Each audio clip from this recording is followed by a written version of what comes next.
Okay, guys, Adam Trigger here. It is Friday. We've got two picks to talk about today in college basketball. I was last on the show on Tuesday. We had two picks in the SEC, both of them won. Today, we're going to head over to the Big Ten and try to sweep again in two primetime games on Friday night.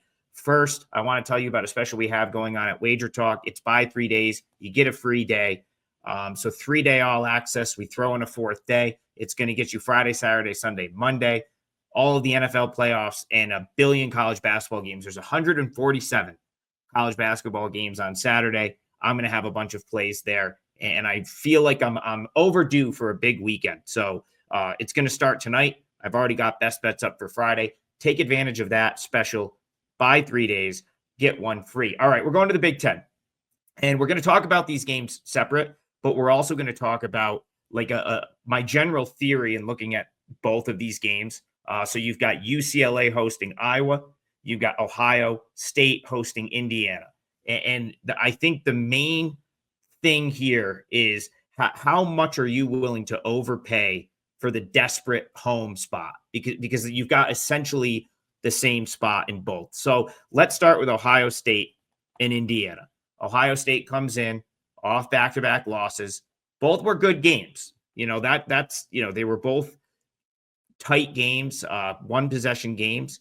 And now this is sort of looked at as a must-win spot at home, to avoid not only for Ohio State avoiding losing 3 straight, but you've got a game where you're a 7.5-point favorite. If you don't get this one, the schedule gets pretty difficult. And so I think anyone associated with Ohio State basketball is probably looking at this as a must-win game. If you're Indiana, I don't know if the spot is quite as desperate, but you're certainly coming in looking for a better effort because they've been absolutely blown out in their two most recent games with Iowa and Illinois. Now, people are going to point to Malik Reneau being out for those games. My counter argument to that was, well, he was hurt 2 minutes into the Rutgers game. He was out for Penn State. He was out for USC, and Indiana won all of those games. So I don't know that you can point to the Renault injury as the main reason Indiana got boat raced in their two most recent games. For me, the bigger concerns are with Ohio State. I understand that the last two performances for Indiana should be concerning, but the bigger concerns are Ohio State. This team, this is just not the culture of a team that I want to lay a premium number with, which is what you would be doing backing Ohio State minus 7.5 here tonight. Michi Johnson kind of abruptly left the team like a month ago. Still don't know why. That's still a mystery. But you've got Aaron Bradshaw. He was supposed to be better than he is. He's really not playing well. He barely played against Wisconsin. Really hasn't scored. Quest Glover was a guy that I loved at Samford. Could drop 20 on any given night. Last year, he never even stepped foot on the floor at Kansas State. This year, he's kind of been a non-factor at times. Didn't score a single point in the last 2 games. I've got my concerns with Ohio State. I think Jake Diebler might be a little bit of a placeholder as the head coach. What I was reading in some Ohio State message boards is he's kind of was the cost-effective option. You've got Ohio State still trying to pay Chris Holman's buyout out. And, they were able to go with the sort of interim inexperienced route to get a discount on a head coach. That's kind of, for lack of a better term, a placeholder. And what I kind of feel is happening with this Ohio State team is it's probably going to go off the rails. They're probably going to end up, going in a different direction, bringing in a bigger name head coach. And if that's like the vibe that's in the locker room, like, again, we don't know why Johnson left the team, but Ohio State's had guys in and out of their lineup all year. It's just very concerning. And to me, it's too concerning to want to lay 7.5, which based on my numbers, I've got this around 6. So based on my numbers, that 7.5 is a pretty big premium. So I like the Hoosiers here. I think this is going to end up being a decent game. And if you're going to 7.5 is if you get a remotely competitive game here, you're probably good with 7.5. So I would look to the underdog Indiana Hoosiers plus the 7.5. I think they hang around in this in that Big Ten matchup.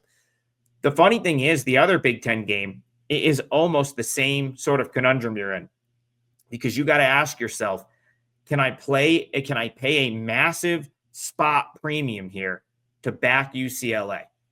Because that's what this is. UCLA -7 is almost insane to think that they could be laying 7 points with how poorly they've played of late. But the numbers are what they are.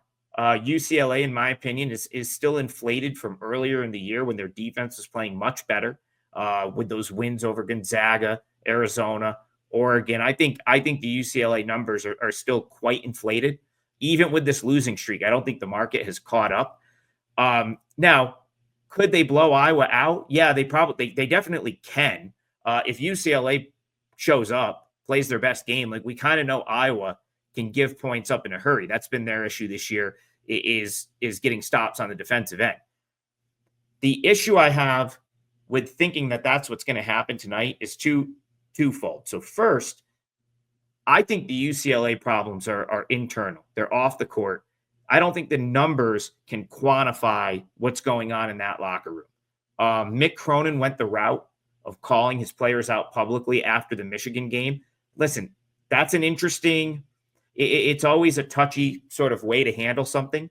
I think Cronin is one of the guys that maybe I thought it might work just because he's a respected, head coach, and he's got a trillion career wins and he's been around forever.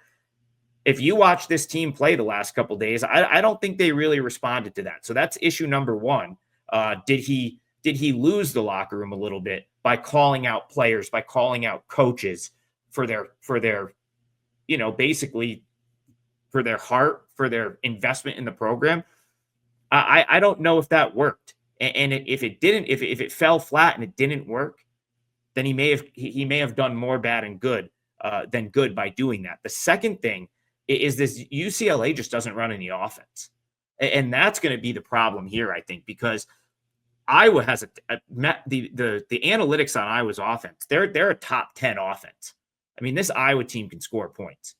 It's the defensive end where Iowa struggles. But you have an Iowa team, you have a UCLA team that's totally stagnant on offense. They don't run anything. I wonder if it's like Cronin is such a defensive coach that I just feel like he hasn't run much offense. And you've got to wonder if teams have just kind of figured out how to defend this, UCLA team that's just not doing much offensively. The final thing here is I wonder if this is like a little bit of a flat crowd. I did not realize this, but I was reading a UCLA message board. I don't think the students are there. They may be on like a trimester type thing where they have their break a little bit later in January. So that's a concern that they may not have like the full crowd. And let's be honest, UCLA doesn't have the same fan base that some of these Midwest Big Ten schools have, where it's just a crazed fan base. They, I would say they're a little bit more fair weather. And so, tonight, I was not necessarily the biggest name. I don't think I was going to draw to Pauley Pavilion like Michigan did.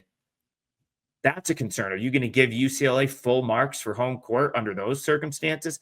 I'm not. And certainly the odds makers have putting this number at 7. So I like both the dogs in the Big Ten tonight. Indiana plus the points, Iowa plus the points. I'll be really surprised if both UCLA and Ohio State can turn it around and figure it out and cover. Remember, they can win, but there's still a pretty good chance that they don't cover because you're getting over 3 possessions with each. So those are the 2 free picks for today. Indiana plus 7.5, Iowa plus 7.